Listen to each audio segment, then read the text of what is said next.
If you want to create a custom theme for your keyboard on Samsung Galaxy A36 5G, then unfortunately you will need to download any other keyboard pretty much, because the default Samsung keyboard doesn't really provide any customization options that are related to the theme. So we're gonna go to the Play Store, and as an example we can use Gboard. This is, I think, the most popular choice for a keyboard that provides lots of customization options for theme.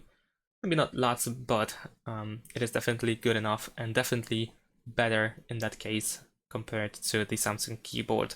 So once you download the Gboard, of course you can feel free to try any other keyboard, but I'm going to show you how to use this one. Let's press open and let's set it up. First we need to press enable in settings. We need to enable Gboard and press OK.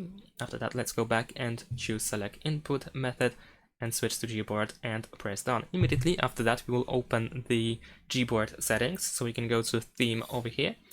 And as you can see, we have multiple different options. But essentially, if you want to create a custom theme, then we can press this plus button over here under My Themes, and then you should be able to choose the photo that you wish to use as a background for your keyboard. So let's say I'm going to choose this photo over here.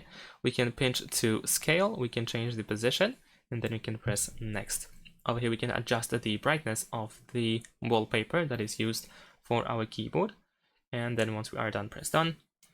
We can also enable and disable keyboards. We can set up the name, or actually not the name, we can just edit the keyboard again, and then we can also have the option to delete the theme later on. Let's press apply, and there we go. Now if we open the keyboard, we should be able to have our custom theme. Thanks for watching, leave a like and subscribe to my channel, and see you in my next videos. Bye!